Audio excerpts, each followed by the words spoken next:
Undercover boss orders breakfast, freezes when waitress admits she's surviving on one meal a day. Monday morning, the rain poured down. Gray droplets lashed the slick pavement, reflecting the golden glow of the diner across the street. Through the heavy downpour, a man walked briskly towards Sunrise Diner number 28, his thick coat soaked, cap pulled so low it nearly concealed his entire face. No one recognized him as Derek Langston, CEO of Sunrise Restaurant Group, the founder of the famed breakfast chain known for its slogan, "Where morning begins with kindness." But today, Derek wasn't here for breakfast. He came to listen to the things no internal report would ever say out loud. According to performance charts, Sunrise Diner number 28 was one of the most stable branches in the system. Staff was fully accounted for. Customer satisfaction wasn't low. Everything seemed perfect. But then, subtle signs began to surface. A sudden spike in resignation letters over the past 3 months. Veteran employees leaving without clear explanations. And then, a single anonymous email to headquarters. Just one line. "You should come see how people here are dividing up their breakfast." Derek didn't ignore it. He chose to walk in as an anonymous guest, no entourage, no cameras. Just a middle-aged man, alone, sitting at a window table, ordering the all-American breakfast with a cup of strong black coffee. And the moment he stepped through the door, he sensed something was off. The diner was full, every table occupied. The clinking of forks and knives filled the air in a perfect rhythm. But the vibe was wrong. There was a strange, sterile coldness hanging in the air, like the sound of machines humming in a factory. Each person working in their own lane. No laughter, no banter. None of that warmth that used to feel like camaraderie. The servers moved fast, professional, but distant. Tired eyes. No nods of recognition. No greetings between coworkers. Not a single, "How's your day going?" to a customer, just memorized lines. Derek sat silently, hands wrapped around the steaming white mug. He didn't need to eat to realize what this place was missing. Not the food, but trust, and maybe fairness. And that rainy morning, over something as simple as breakfast, Derek began to uncover a system rotting quietly from within. Derek took a sip of coffee. The bitterness quietly spread across his palate, but what was harder to swallow was the scene unfolding before him. Cassietha, server with loosely tied light brown curls, was darting between tables like a shuttle, left hand balancing a tray, right hand jotting down orders. And now and then, she still managed to smile. Even though the collar of her shirt was already darkened with sweat, she cleared dirty plates in just 3 swift motions, refilled coffee without being asked, and even helped a customer retrieve a fallen napkin without a trace of annoyance. Meanwhile, in the far corner of the diner, 2 of her male coworkers leaned lazily against the cashier counter, laughing loudly as they chatted about their upcoming vacation. One of them snapped his fingers and whistled toward the kitchen like he was lounging in his own backyard. Derek narrowed his eyes. Uneven workload, invisibility, an emptiness in the air among people, all wearing the same uniform. He decided to call Cassie over, not to complain, but to ask what seemed like a simple question. "Looks like a busy shift today. You doing okay?" Cassie paused, surprised. Then her gaze softened slightly, the kind of look people wear when they've grown used to being invisible. She nodded, gave a faint smile, but this time her hoarse voice carried something different. "Morning shifts are always like this. Busiest, least tips, and easiest to forget." Derek tilted his head, feigning ignorance. "Least tips, but the diner's packed." She glanced around cautiously, then lowered her voice. "It's not about whether customers leave tips or not. We have tip pooling, but only a few people actually receive them. The rest..." She hesitated, then shook her head gently as if pushing the emotion down. "Don't." For a brief moment, the room seemed to freeze. Derek tightened his grip around the coffee mug. He didn't need any more explanation, because that one line spoken gently, without complaint, was more powerful than any accusation could be. And just like that, in the quiet murmur of what seemed like a harmless morning, a hidden truth broke the surface. A vein of injustice, something Derek had once sworn would never exist in the restaurant chain that bore his name. But now he knew he'd have to dig deeper. Much deeper. Derek didn't rush to any conclusions. He set his spoon down beside the still steaming plate of eggs and gently swirled the coffee cup in his hands, as if weighing each line of invisible data appearing before him. Cassie kept moving without pause.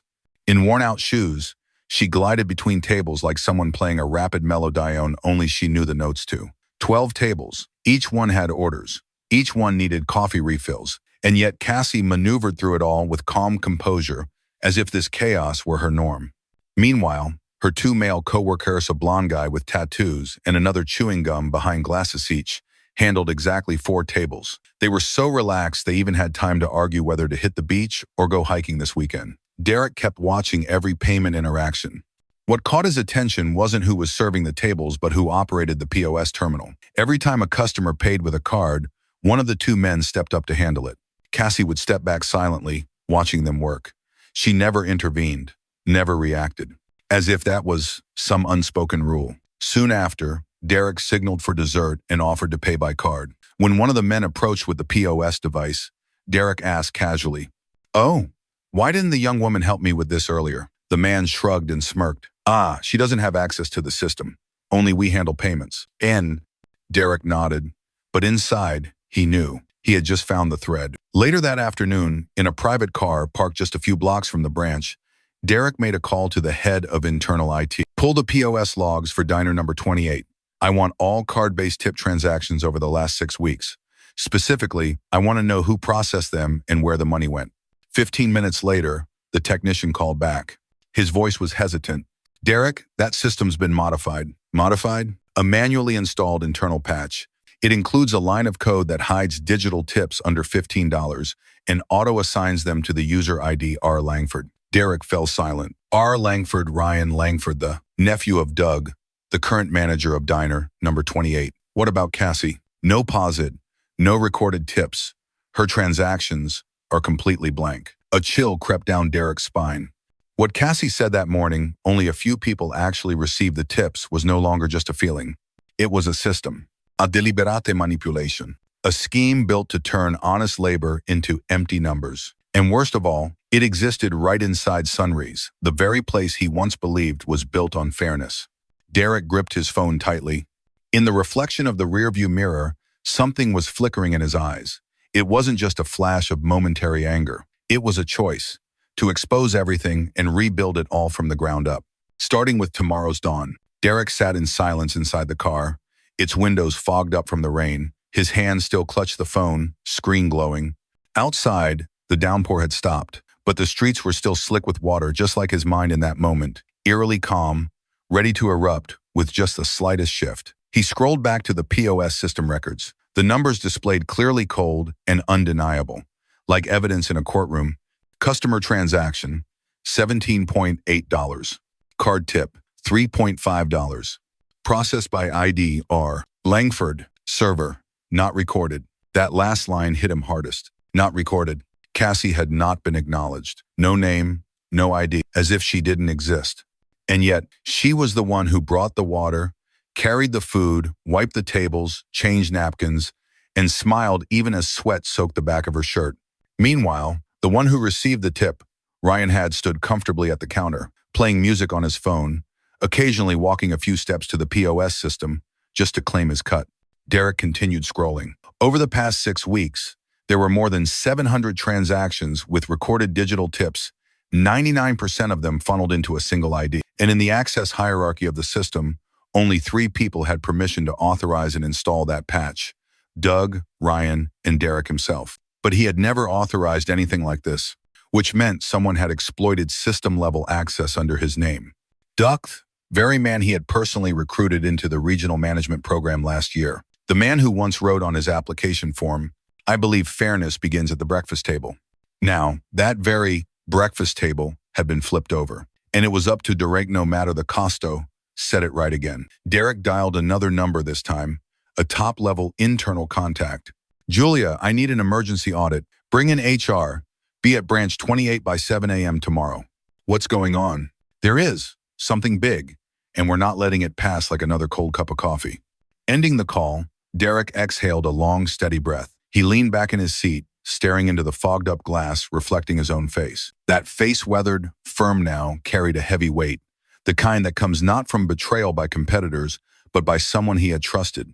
He took off his cap and rubbed his forehead. In his mind, the same images kept looping.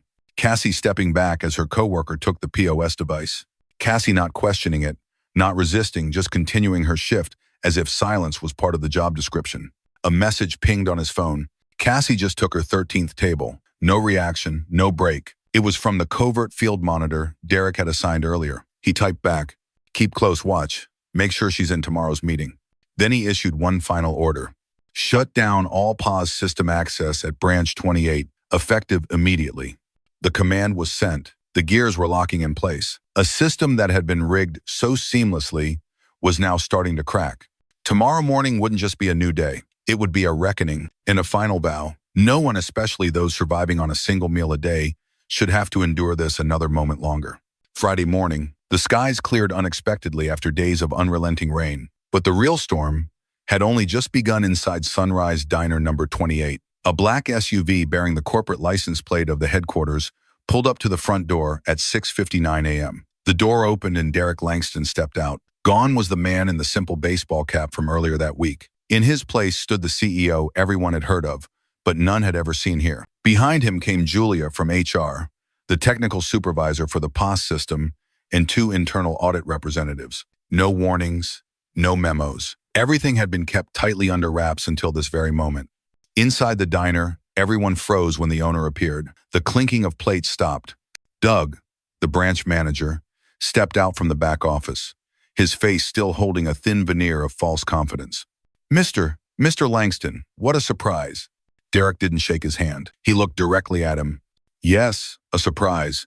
That's exactly how I want the truth to arrive. He gave a signal. Julia placed a small speaker on the counter. One click. The recording echoed through the dense silence. Every time there's a tip under $15, route it straight to Ryan's ID. The others don't need to know. Simple, clean. Cassie, she doesn't have system access. If she works more, tough luck. Doug's face turned pale. Ryan, standing by the coffee station, was frozen like a statue. Derek pulled out his phone and displayed the access permissions from the POS system. Patch 3.1, manually installed, approved by D.W. Hayes. He read each word and letter slowly and clearly, like each was a hammer striking the counter. Doug Hayes, that's you. And Ryan Langford exclusive tip recipient ID. You set up the system, your nephew reaped the rewards. This isn't just wrong, it's betrayal. End. Doug stammered. I was just trying to keep things simple. They're small tips anyway, not a big deal. Derek replied coldly, not a big deal to you. But to a young woman surviving on a single meal a day, every dollar is the difference between milk for her child or power for her apartment, and you stole it, repeatedly, every shift. He gave Julia a nod. Doug Hayes, Ryan Langford, you are hereby stripped of all system access and officially terminated, effective immediately. No applause, no whispers, no objections. Silence, as if everyone had been waiting for this for far too long. In the corner of the room, Cassie took a step back, as if trying to avoid the attention, but it was Derek who walked toward her. Cassie, he said, his voice softer now. I heard you. For the first time in a long time, someone dared to speak the truth no one else wanted to acknowledge. Cassie looked up. She had never seen the owner this close before, but this time her eyes didn't waver. No more hiding, no more lowering her gaze. She gave a slight nod. I just didn't want others to have to survive on coffee the way I used to. A breeze swept through the window, carrying with it the first light of morning, just enough to cast a golden glow over the sign, Sunrise Diner. And for the first time in weeks, dawn had truly returned to this place-not through the color of the sky, but through truth finally brought to light, and the girl who had once been forgotten had become the one to spark change. Derek didn't turn to leave right after the announcement of the dismissals. He stood there still, his gaze slowly sweeping over each face in the room, as if retracing the small cracks in a wall that had just come crumbling down. Ryan looked down, his arms limp at his sides, his face pale and drained. Doug remained stiff like a statue, his eyes staring into empty space, as if searching for an exit that didn't exist. Some of the staff began to shift ever so slightly, not to walk away, but as if moving toward the light slowly spilling in through the window, the light of a morning they knew would be different. Behind the counter, a veteran employee with graying hair took a deep breath and gently placed a hand on the shoulder of the person beside them. No words were exchanged, but that one gesture said it all. We're still standing here, and for the first time, someone is standing with us. Derek saw it. He knew what he had done wasn't just a disciplinary decision, it was a message. He looked back at Cassie. That girl was no longer just a waitress. She now stood as a symbol, clear, steady, present. A person who had once lived in silence was now the center of transformation. Julia stepped forward and handed Cassie a small folder. This is a provisional offer for the assistant manager position. Starting tomorrow, if you accept. Cassie couldn't find the words. She just looked at Derek, look filled with gratitude, surprise, and a newfound sense of trust she'd never dared to have before. Derek gave a slight nod. No one was born to live on fear and leftover coffee. Then he turned and walked straight out the door, leaving behind a space slowly awakening not with noise, but with peace. That morning's dawn didn't just shine on the Sunrise Diner sign. It lit up the faces of people who once bowed their heads and now, for the first time in a long while, were looking up. Cassie stepped into the middle of the dining hall. Her figure wasn't tall or striking, but in that moment, she was the tiny torch that had lit the first flame in a place long shrouded in abuse and neglect. Someone in the kitchen quietly restarted the fryer. The smell of warm oil spread through the air, fragrant and comforting. A wall clock struck exactly 7:30. And just then, the front doorbell rang for the first time that day. A customer walked in, surprised by the quiet yet reverent atmosphere. Cassie approached, smiling brightly. "Good morning. Please feel free to choose a table." That was all. But for the first time, that greeting came from someone who truly owned her voice. Dawn had returned. And this time it didn't just brighten the sky, it shone directly into the hearts of a team learning to stand tall on the strength of their own worth. On a clear morning at the start of the month, soft sunlight filtered through the roadside trees, sketching a gentle calm across the entire neighborhood.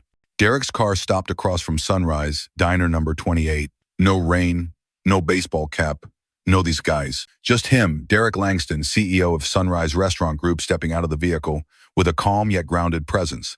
The front windows of the diner now gleamed, spotless, reflecting the golden light.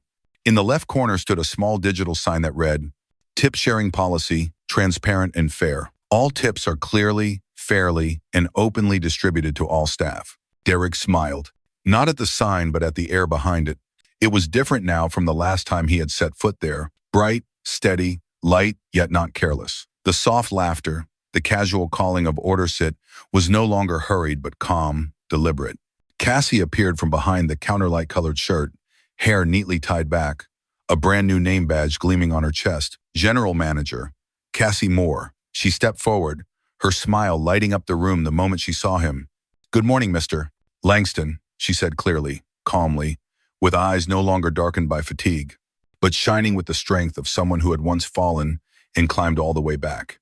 Derek nodded, walking slowly along the length of the diner. He saw a young staff member being taught how to take orders by Cassie, saw a teenage kitchen hand wiping his hands before turning back to say thank you for the free breakfast offered to the early shift. There was no need to ask questions. All the answers lay in the smallest of actions. Cassie invited him to sit at the old table by the window, the same spot where he had first sat to observe it all. "Would you like the same meal as last time?" she asked playfully. Derek gave a soft chuckle. "This time, I didn't come to inspect anyone. I just want to have breakfast like a regular guest." Cassie nodded and turned to leave her movements calm, yet carrying the strength forged through days when no one was listening. Derek watched her go, his hand gently brushing across the newly replaced wooden table. He thought of all those cold cups of coffee, the tips that had been hidden, and the voices that were once treated as invisible. Then he whispered to himself, like a reminder, the most important things in a restaurant aren't on the menu. They are trust, dignity, and the courage to speak up, even when no one believes your voice matters. Bye. And in a place once drowned in silence, the footsteps of a girl who used to live on one meal a day had created an echo loud enough to change everything. Derek sat down at the window seat, the same one he had occupied a month ago, with a low-pulled cap, playing the part of a stranger wanting just a plate of eggs and a hot cup of coffee. This time, the coffee came quickly, piping hot. Its gentle aroma spread softly through the air. It was brought to him by a new employee, small-framed, who greeted him with an honest smile. "Good morning, sir. Here's your hot coffee. And don't worry, me tip's been recorded already." Derek let out a small laugh. What seemed like a joke carried a weight of truth. The digital sign by the door wasn't just a promise. It was proof of an entire transformation, from a place that once quietly shaved away the tips of invisible workers to one where every cent is declared, respected, and reaches the hands that truly earned it. He glanced toward the counter, where Cassie was speaking with a new hire. She was guiding him on how to explain the menu to vegetarian customers, speaking gently, smiling steadily, standing firm like a pillar that could not be moved. A moment later, Cassie returned to the table. No longer timid as before, she pulled out a chair and sat across from Derek, holding a notebook, but this time, it was to jot down ideas for improving the customer experience, not to take food orders. "Mr. Langston, Next week, we're planning to implement flexible breakfast hours for the overnight shift. There'll be hot soup and bread ready in the kitchen by 6 a.m. No one should have to start their shift on an empty stomach anymore. No. Derek nodded slowly, his gaze quietly following the notes she had just written. Cassie, he said after a thoughtful pause, I've visited many branches. I've seen changes that start with rollout plans, with staff meetings, but here it began with a very small sentence. I just live on coffee, sir. She laughed, hearing her own words again from that perspective for the first time, and ended with, a cup of coffee that's actually hot? No, Derek said, his eyes glowing with deep emotion. Not ended, just begun. He stood, reaching out his hand. Cassie shook it, her grip firm, no longer trembling like that first day. Behind the counter, a new photo had just been framed. A picture of the current team standing in front of the restaurant, all holding up a sign that read, Sunrise Diner, a place where everyone counts. Everyone was smiling. No one was left out of the frame. Derek slowly walked toward the door. As he pushed the glass open, sunlight poured in brighter than expected. He turned his head back one last time, looking at the interior space that, just a month ago, had been filled with injustice and silence. And this time, there was nothing hidden beneath the tables, only light, and kindness made visible even if it began with the smallest of things. Sometimes, a seemingly simple breakfast plate of eggs, a cup of coffee can reveal an entire system distorted by silence and greed. But if just one person is brave enough to speak a small truth, in a moment when no one seems to be listening, then the whole machine can begin to shift. Not with a shout, not with power, but with a sincere sentence, a pair of eyes that no longer look away, and a heart that still believes justice is worth fighting for. Because real change always begins with the smallest things. One person, one voice, one breakfast full enough to nourish trust,